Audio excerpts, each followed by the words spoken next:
9월 21일 새벽 예배 나오신 여러분들 주님의 이름으로 환영합니다. 저희 시간 잠시 묵상하시면서 오늘 예배 하나님 앞에 올려드리도록 하겠습니다.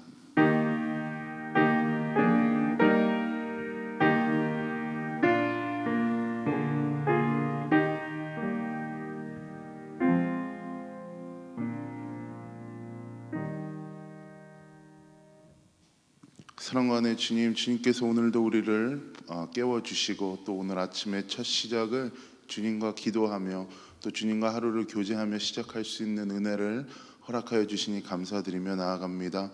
오늘 말씀을 통하여서 또 우리의 고백을 통하여서 주님께서 영광 받아 주시옵시고 또 우리가 아뢰는 간구 가운데에 주님께서 응답하실 줄을 우리가 믿고 힘내서 또 주님께 우리가 마땅히 아뢰어야 할 것들을 아뢰 수 있는 귀하고 복된 시간 될 수 있도록 오늘 하루 가운데 주님께서 함께하여 주시옵소서. 감사드리며 모든 말씀 우리를 구원하신 예수님 이름으로 기도했습니다. 찬송가 390장입니다. 찬송가 390장 함께 찾으셔서 고백하겠습니다.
시간 함께 한두 가지 기도 제목 가지고 함께 기도하며 나아가길 원합니다.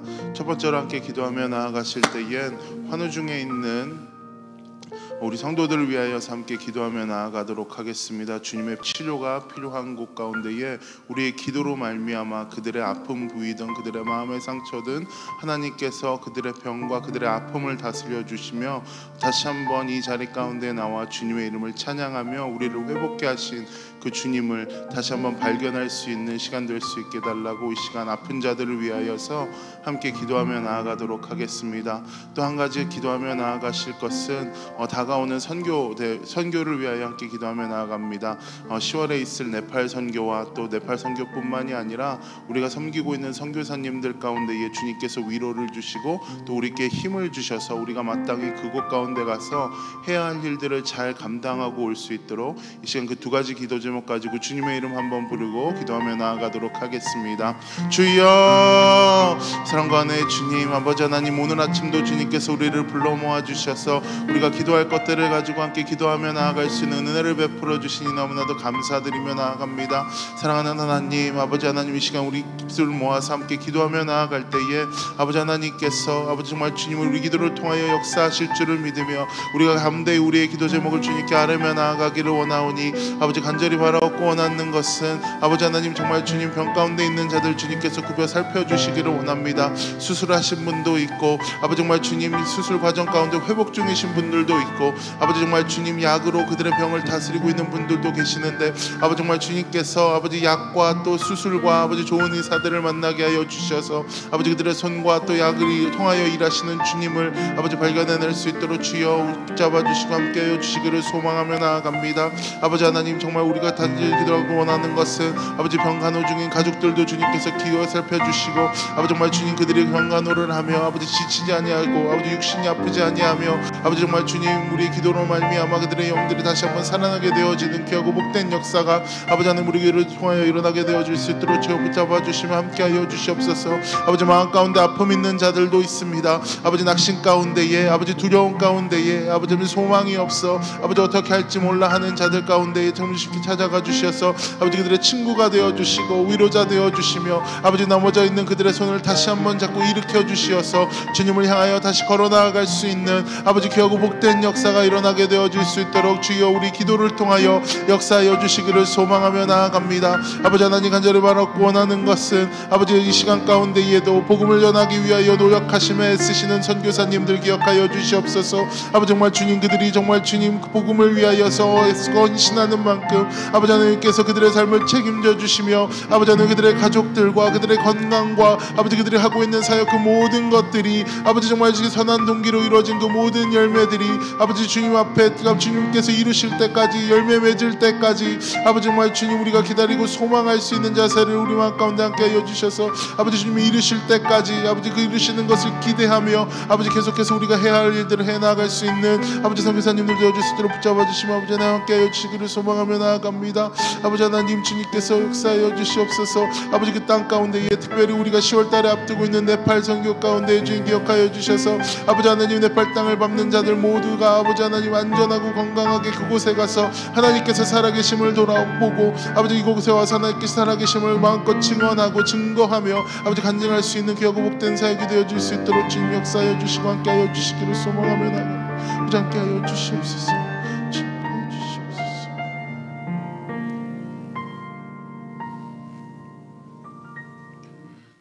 사랑관의 주님 아버지 하나님께서 오늘도 우리를 불러 모아 주셔서 우리뿐만이 아니라 우리 개인의 문제뿐만이 아니라 우리가 마땅히 함께 기도하여야 하는 기도 제목들 가지고 중보할 수 있는 마음과 또 중보할 수 있는 기도 제목들을 허락하여 주시니 너무나도 감사드리며 나아갑니다. 우리가 고백한 고백의 가사 가운데 고백 기도 가운데 주님께서 함께하여 주시고 아버지 하나님께서 이루실 때까지 낙심치 않으며 계속해서 기도로 남들을 섬겨줄 수 있는 기도의 성도들 되어줄 수 있도록 주님 함께하여 주시옵소서. 감사드리며 모든 말씀 우리를 구원하신 예수님 이름으로 기도했습니다. 오늘 본문 말씀 창세기 26장입니다. 창세기 26장 12절부터 22절까지의 말씀을 함께 보도록 하겠습니다. 창세기 26장 12절부터 22절까지의 말씀입니다. 제가 가진 성경책으로는 구약성경 35페이지에 나와 있습니다. 창세기 26장 12절부터 22절까지의 말씀, 한 절 한 절 교독하고 마지막 절 함께 읽도록 하겠습니다. 12절 제가 먼저 읽겠습니다. 이삭이 그 땅에서 농사하여 그 해에 100배나 얻었고 여호와께서 복을 주심으로 그 사람이 창대하고 왕성하여 마침내 거부가 되어 양과 소가 떼를 이루고 종이 심이 많음으로 블레셋 사람이 그를 시기하여 그 아버지 아브라함 때에 그 아버지의 종들이 판 모든 우물을 막고 흙으로 메웠더라. 아비멜렉이 이삭에게 이르되 내가 우리보다 크게 강성한즉 우리를 떠나라.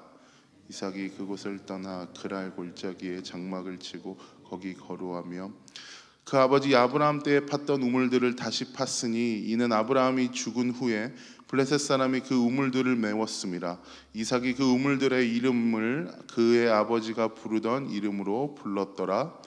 이삭이 종들의 파서 샘 근원을 얻었더니 그랄 목자들이 이삭의 목자와 다투어 이르되 이 물은 우리의 것이라 하매 이삭이 그 다툼으로 말미암아 그 우물 이름을 에색이라 하였으며 또 다른 우물을 팠더니 그들이 또 다툼으로 그 이름을 신나라 하였으며 22절 함께 읽습니다. 이삭이 거기서 옮겨 다른 우물을 팠더니 다투지 아니하였으므로 그 이름을 르호봇이라 하여 이르되 이제는 여호와께서 우리를 위하여 넓게 하셨으니 이 땅에서 우리가 번성하리로다 하였더라. 아멘. 현재 우리는 이삭에 대한 이야기를 살펴보고 있습니다. 일찍이 어제서부터 말씀을 보아서 아시겠지만 이삭의 인생을 생각해 보면 이삭 또한 그의 아버지와 마찬가지로 토착민이 아니라 거류민의 신분입니다. 거류민이라는 단어가 설명해 주듯 지금 이삭은 자신에게 속한 영토가 없습니다. 그래서 자신의 삶을 무엇으로 안위를 해야 하는 것이냐 하면 농사를 짓는 삶이 아니라 목축을 기반으로 여전히 살고 있었을 겁니다. 오늘 12절 표현에 보면 농사를 지었다라는 표현이 나와서 오해하실 수도 있겠지만 이것은 목축을 이어가기 위한 최소한의 농사인 것이지 자기의 직업을 자기의 메인 인컴 소스를 농사로 바꿀 만큼의 큰 규모의 농사가 아니고 여전히 이삭은 토착민의 삶을 산 것이 아님을 먼저 우리가 기억하고 이 말씀을 계속 봐야 합니다. 목축업을 업으로 사는 이삭의 삶에 있어서 농사도 비슷하겠지만 이삭의 삶에 있어서 가장 큰 어려움이 무엇이었을까요? 전통적으로 이스라엘 팔레스타인 지역이라고 하죠. 그 이삭이 지내고 있었던 곳들은 물이 귀한 곳입니다. 또 그래서 그런 곳에서 목축업을 하면서 견뎌야 하니까 물이 부족한 것이 이삭에게 있어서 치명적이고 굉장히 직접적인 어려움으로 다가왔을 겁니다. 그러던 중에 무슨 일이 일어나냐 하면 안 그래도 물 자체가 부족한 지역에 가뭄이 들어버렸고 또 물을 찾아 옮겨 다니던 이삭은 결국 그랄 땅이라는 곳까지 옮겨가게 되어지는데 이 땅은 블레셋 사람들이 사는 지역이었습니다. 문제는 이 그랄 땅에 이삭이 그 그랄 땅으로 들어간 것에서 발견할 수 있는 것은 무엇이냐 하면 물이 많던지 간에 적던지 간에 분명히 하나님께서 이스라엘에게 이삭에게 명령하신 땅은 아니라는 것입니다. 이삭도 보면 자신이 있어야 하지 않을 곳에 있다 보니까 분명히 부작용이나 일어나지 않아도 될 일들이 일어납니다. 어제 말씀을 여러분이 보셔서 아시겠지만 마치 아브라함이 겪었었던 그 이삭의 아버지였던 아브라함이 겪었었던 일에 마치 오마주가 일어나듯 상당히 비슷한 일이 일어나고 그 이삭의 헛발질로 인하여서도 여전히 아브라함을 또 구해내셨듯 또 이삭 또한 극적인 방법을 써서 구하시는 것뿐만이 아니라 아비멜렉으로 하여금 보호까지도 받게 하시는 그 하나님의 속성 또한 우리는 어제 말씀을 통해서 발견할 수가 있었습니다. 그래서 오늘 말씀의 오늘 말씀 본문, 우리가 읽은 본문은 어제 우리가 읽은 그 사건의 연장선상으로 이뤄지는 이야기이기 때문에 어제 일어났었던 일을 조금 다시 한번 기억하는 것이 중요한데, 어쨌든 이삭은 그곳에서 아비멜렉의 큰 보호를 받으며 자신이 더 크고 자신의 세력이 더 커지게 되고 더 부유하게 되어져 가고 있는 상황입니다. 이것이 우리가 읽은 말씀 12절과 13절의 말씀입니다. 12절에 보게 되어지면 그 땅이라는 표현이 나옵니다. 이삭이 그 땅에서 농사하여라는 것은 이삭이 지금 어제와 똑같이 현재도 그랄 땅에서 머물고 있게 되어지고, 그의 지금 재산의 정도가 계속해서 왕성하게 되어지고 마침내 거부가 되었다라는 표현을 보함으로 말미암아 지금 이삭의 세력이 점점점 커져가고 있음을 우리를 알 수 있습니다. 또 14절 전반부까지 보게 되어지면 양과 소가 떼를 이루고 종이 심이 많았다라는 표현까지 보게 되어지면, 우리가 생각해 볼 때에 종이 많다는 얘기는 일할 수 있는 인력이 있다라는 얘기도 되어지지만 군사력이 더 늘어난다라는 것으로도 볼 수가 있습니다. 그래서 어쨌든 간에 경제적으로 봤을 때나 군사적으로 봤을 때에 이 이삭의 세력은 점점 커져 가고 있었습니다. 이삭이 손을 대는 것마다 터지고 작물이 늘고 가축도 늘고 종들이 늘고, 이런 것이 비약적으로 커져가고 있을 때에 문제가 어떻게 시작이 되어지냐 하면 14절 후반부를 여러분 다시 한번 봐보십시오. 14절에 양과 소가 떼를 이루고 종이 심이 많음으로 이삭의 세력이 커져감으로 블레셋 사람들이 그를 시기하였다라고 이야기합니다. 그러니까 세력이 커져가다 보니까 이제 블레셋 사람들에게도 이 이삭이라는 세력이 단순한 세력이 아니라 자신들의 견제 대상이 되어져 가고 있는 겁니다. 그리고 15절을 한번 보십시오. 그 아버지 아브라함 때에 그 아버지의 종들이 판 우물을 막고 흙으로 메웠다라고 이야기합니다. 이 견제 대상이 되어지고 나니까 이삭의 세력들을 방해하고자 하는 작업들이 이 블레셋 사람으로부터 시작이 되어지는데, 그것이 뭐냐 하면 우물을 메꿔 버리는 겁니다. 제가 아까 말씀드렸다시피 이삭이 살고 있는 지역은 물이 굉장히 중요한 곳이었는데, 물이 나오는 근원지를 막았다라는 것은 이삭이 어떤 도전을 받은 것이냐 하면 생존권에 대한 도전을 받은 것입니다. 그리고 쉽게 이야기를 해보면 여기서 나가라라는 암묵적인 메시지를 받은 겁니다.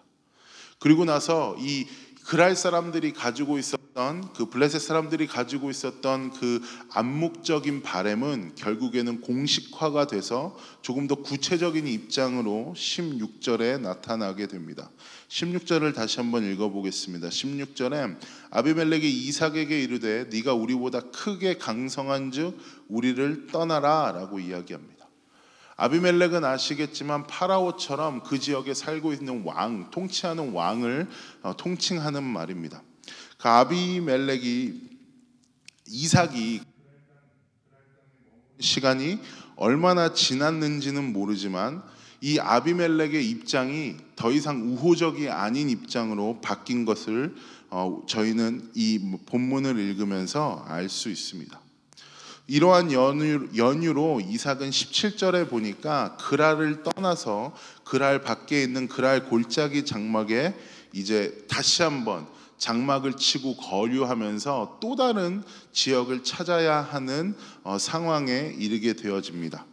그랄 지역 평원의 자리를 잡게 되었다라는 얘기는 뭐냐 하면 그들의 생존에 필요한 모든 것들을 다시 한번 구축해야 한다라는 이야기고, 그렇다면 무엇이 필요하게 되어질까요?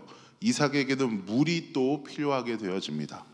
그래서 물을 파게 되는 거예요. 그래서 물을 팝니다. 그리고 물이 나와요. 이게 17절, 18절, 19절의 내용입니다. 그리고 나서 어떤 일이 일어나냐면 20절에 그랄 목자들이 이삭의 목자와 다투어 이르되 이 물은 우리의 것이라 하매 이삭이 다툼으로 말미암아 그 우물 이름을 에색이라 하였다라고 이야기를 합니다. 그 그랄 평원 지역에 있었던 목자들이랑 자기의 종들이랑 갈등, 물 때문에 세력 간의 갈등이 일어나게 됩니다. 그래서 이삭은 다투지 않고 떠났습니다. 20절에 그죠? 그리고 21절에 보니까 또 다른 곳에 가서 우물을 팠는데 또 같은 일이 일어나요. 그래서 그 곳도 다시 한번 떠나게 되어집니다. 그리고 다시 한번 떠나서 물을 또 찾게 되고 신기하게 거기서는 다툼이 일어나지 않습니다. 그리고 이삭이 22절에 이런 고백을 하게 되어집니다. 이제는 여호와께서 우리를 위하여 넓게 하셨으니 이 땅에서 우리가 번성하리로다 하였더라 라고 이야기합니다. 그러니까 이삭이 오늘 말씀을 보니까 총 3번을 옮겨가게 됐고 마지막 4번째에서는 그 누구도 시비를 걸지 않습니다. 이것이 오늘 말씀의 스토리 라인입니다. 네, 여러분 여기서 이 이삭의 이야기를 통해서 흥미로운 점을 발견하는 것이 무엇이냐 하면 이삭이 살던 시대 당시의 우물은 누구에게 소유권이 있냐 하면 땅의 주인이 아니라 우물을 판 사람에게 귀속되는 겁니다. 그래서 우물을 판 사람에게 그 우물 소유권이 있는 거예요. 이 사실을 염두하고 나서 우리가 다시 한번 이 말씀을 보게 되면 15절 18절에 이 이삭이 가지고 있었던 우물이 누구 때 판 것이라고 이야기가 나오냐 하면 그 아버지 아브라함 때에 팠다라는 표현이 15절에서도 나오고 18절에서도 나옵니다. 그리고 19절, 21절, 22절도 똑같이 우물을 팠다가 우물을 떠나는 장면이 나오게 되는데 그 19절, 21절, 22절의 우물은 누가 파냐 하면 이삭이 파는 겁니다. 그러면 그 당시의 법리적인 상황으로 봤을 때 이 우물의 소유권은 누가 가지고 가는 것이 당연했냐 하면 이삭의 아브라함의 아들이 이삭이니까 그 아버지의 소유는 장자가 갖는 것이 맞으니까 이삭이 가져가는 게 맞고, 그리고 이삭은 자신의 정당한 권리를 주장할 수 있었습니다. 왜냐하면 자기가 우물을 팠으니까요. 그래서 이삭은 법적으로 다투든 해서 자기가 우물을 받아낼 수 있었음에도 불구하고 다투지 않고 그 다툼을 피해서 떠납니다. 법리적인 상황이 아니더라도 이삭은 자신의 그 우물을 위해서 마땅히 군사력을 동원해서도 싸울 수 있었습니다. 왜냐하면 애초부터 아비멜렉이 그랄 땅에서 떠나라라고 이야기한 이유가 뭡니까? 이 이삭의 세력이 점점점 늘어가서 그래요. 경제력뿐만이 아니라 군사력까지도 커져가니까 자기들이 직접적인 위협을 받아서. 근데 사실 위협이 되는 세력들은 나라에서 공격을 해서 없애버리는 게 맞는 건데 없애버리지 않고 와서 떠나라라고 요청을 하는 것을 봤을 때에 이삭을 함부로 건드릴 수 없는 상황 가운데 있었다는 거죠. 그래서 이삭도 자신의 군대로 못해도 아비멜렉 군대는 모르겠지만 나라와 나라 아니면 큰 세력과 큰 세력이 다투는 것이겠지만 자기가 그 평원에 나갔을 때 자기들을 못 살게 하는 목자들의 세력들 정도는 가뿐히 쳐부술 수 있었을 겁니다. 근데 이삭은 그렇게 하지 않아요. 하지만 충분히 힘이 있었다는 겁니다. 그러니까 본문을 통해서 표면적으로 나타나는 이삭의 모습은 싸움을 피하는 것처럼 보이는 것은 맞습니다. 그렇다고 단순히 이삭이 분쟁을 싫어하고 평화주의자였구나, 안 싸우면 하나님이 복을 주신다, 이런 개념의 이야기를 하고 있는 것이 아닙니다. 맞습니다. 그리스도인으로서 평화를 지켜야 하고 하나님께서 갈등과 분쟁보다는 함께 화합하고 평화의 하나님이 되시기도 하지만 오늘 우리가 읽은 본문은 그런 차원에서 이야기를 하고 있는 게 아니라 분명히 이삭이 반복해서 보여주는 패턴으로 말미암아서 우리가 이 성경 본문은 이 성경을 읽는 독자들에게 하고 싶은 이야기가 있는 겁니다. 그래서 오늘 아침에는 이 이야기를 짧게 나누고 오늘 말씀을 마무리하기 원합니다. 여러분 한번 생각해 보십시오.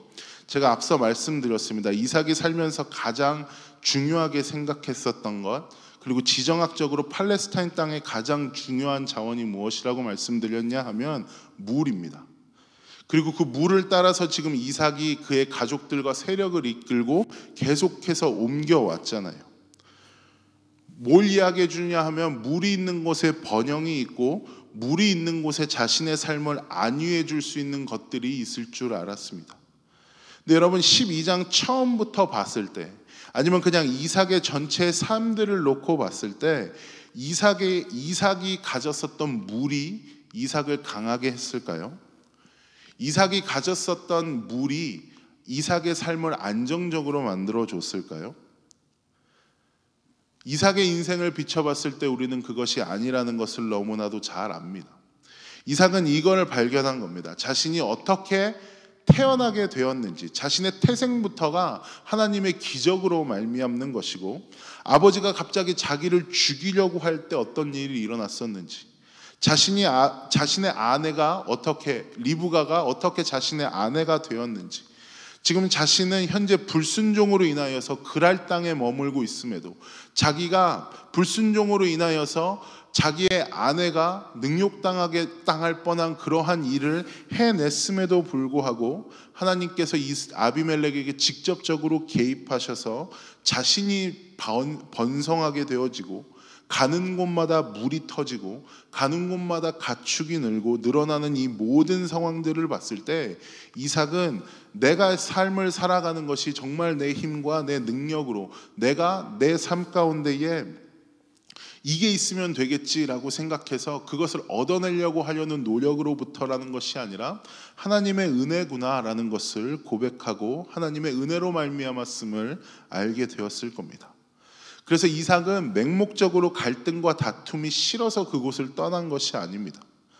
이삭이 물을 찾아서 옮겨가는 경로를 보면 알아요. 22절을 보면 네 번째 우물을 팠을 때 누구도 시비를 걸지 않거든요. 왜 안 걸었을까요? 이삭이 그랄 땅에서 우물을 찾아간 경로를 여러분이 인터넷으로 지도를 찾아보시면 에색, 신나, 르호봇 이 세 지역을 찾아서 이삭이 따라간 경로를 보게 되시면 점점점 동쪽으로 들어갑니다. 근데 동쪽은 아시겠지만 내륙이고 점점 지정학적으로 봤을 때 그곳은 물을 얻기 더 힘든 곳입니다. 그러니까 이삭에게 시비 걸던 사람들이 결국에는 왜 시비를 안 걸었냐 하면 시비 걸 필요가 없어서, 왜냐하면 거기 가도 물 안 나오는 것을 알고 있었기 때문에 시비를 걸지 않았던 겁니다. 근데 이삭은 배짱 있게 계속해서 동쪽으로 들어갑니다. 물이 중요했고 물이 자신의 삶을 안정적으로 만들어준다고 했으면 물이 있는 곳을 찾아서 계속 가면 됩니다. 그런데 그게 아니다라는 거죠. 이 과정을 통해서 이삭은 점점점 확신이 들었을 겁니다. 자신의 삶을 이끌어가는 중요한 요소는 내가 중요하고 내가 가치 있다고 생각하는 것이 아니라 자신의 삶의 주인 되시는 자신의 삶을 끌어가는 하나님의 주권이고 하나님의 은혜라는 것을 다시 한번 확인했을 겁니다. 그래서 점점 물이 없는 곳으로 자발적으로 들어가게 되어지는 거예요. 물이 없는 곳으로 들어가도 하나님께서 내 삶을 이끌어가고 계시다면 내가 어느 곳에 가서든 내 재산이 늘어났고 내가 어느 곳에 가서든 내가 손대는 곳마다 우물이 터졌듯 하나님께서 내 삶을 이끌어 가실 것이다 라는 호기로운 마음이 생기는 겁니다. 자발적으로 자신이 고생과 포기를 해도 되겠다라는 배짱이 생긴 거예요. 왜냐하면 이삭을 향한 약속, 아브라함을 향한 그 약속이 그대로 이삭에게 주어집니다. 맞죠? 그러면 그 약속은 지금 아브라함이 하나님과 맺은 언약이듯 이삭도 하나님과 맺은 언약이 똑같이 되는 겁니다.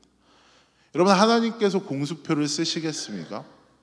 우리는 비록 하나님 앞에 공수표를 남발하겠지만 하나님은 절대 우리를 향한 약속과 언약을 거두시지 않습니다. 이삭은 그 삶을 통해서 이것을 안 거예요. 이것이 오늘 말씀 12절부터 22절까지의 말씀을 통하여 여러분과 나누고 싶은 이삭의 신앙의 모습입니다. 말씀을 마무리하기 원합니다. 여러분께 한번 묻고 싶습니다. 여러분의 무엇이 여러분의 인생을 복되게 한다고 생각하십니까? 여러분의 인생을 안정적으로 풍요롭게 만들어 줄 것이라고 생각을 하십니까? 우리는 그것을 위해서 부단히 열심히 노력하고 또 우리의 삶을 안정적으로 만들기 위해서 굉장히 애를 쓰면서 살아갑니다. 애쓰지 말고 열심히 살지 말라라는 이야기가 아니라 조금 바꿔서 생각해 봤으면 좋겠어요. 우리가 생각하는, 여러분들이 생각하는, 여러분을 복되고 안정적이게 만들어 줄 것이다라는 그러한 가치들을 오늘 우리가 본 말씀에 의거해서 이삭처럼 타인에게 양보할 수 없다면, 또 여러분이 중요하게 생각하는 그러한 가치들이 가득 차 있는 그 마음의 방을 하나님께 내어 드릴 수 없다면, 이삭이 행동으로 보여줬던 것처럼, 그 행동으로 보여졌었던 고백의 내용처럼 내 복의 근원은, 내 삶의 안위는 물이 아니라 하나님입니다를 고백하면서 자발적인 고난과 희생의 자리로 가려고 하지 아니하고 그저 안정적이고 편한 것만 하나님께 구하고 얻으려고 노력하는 것은 여러분의 욕심이나 우리의 욕심이나 우리의 욕망이 우리의 신앙을 앞장서는 것입니다. 여러분, 이 말씀을 다시 한번 묵상하시면서 하나님 앞에 기도하시면서 이렇게 고백했으면 좋겠습니다.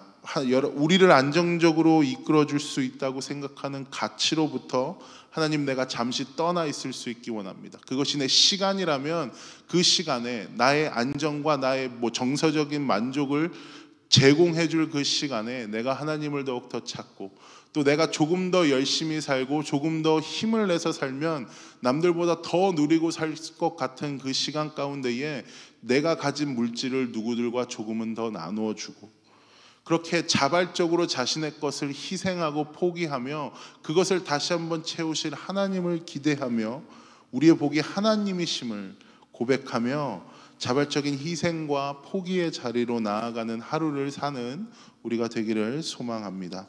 제가 기도하겠습니다. 사랑과 은혜의 주님, 아버지, 이삭의 이야기를 보면서 이삭의 그 호기로운 배짱과 그 이삭의 너무나도 용기가 넘치는 행동을 보면서 하나님께서 이삭의 삶을 이끌어 가시며 하나님께서 여전히 이삭을 하나님의 자녀답게 만들고 빚어가고 있는 과정 중에 있음을 다시 한번 발견하게 되어집니다. 아버지 하나님, 우리의 삶도 주님께서 이끌어 가시며 우리의 삶의 주권자도 주님이십니다를 우리가 고백하며 나아가게 되어지는데, 우리도 우리를 지켜줄 것이라고 생각하는 그러한 삶의 물질로부터 잠시 떠나서 하나님을 다 바라보며 하나님께서 우리의 삶을 이끌어 가셨음을 우리 행동으로 고백하며 살아갈 수 있는 성도들 되어줄 수 있도록 오늘 하루 가운데 주님 함께하여 주시옵소서. 감사드리며 모든 말씀 우리를 구원하신 예수님 이름으로 기도했습니다. 아멘. 하늘에 계신 우리 아버지여, 이름이 거룩히 여김을 받으시며 나라의 임하옵시며 뜻이 하늘에서 이루어진 것 같이 땅에서도 이루어지이다. 오늘날 우리에게 일용할 양식을 주옵시고 우리가 우리에게 죄진 자를 사하여 준 것 같이 우리의 죄를 사하여 주옵시고 우리를 시험에 들게 하지 마옵시며 다만 악에서 구하옵소서. 대개 나라와 권세와 영광이 아버지께 영원히 있사옵나이다.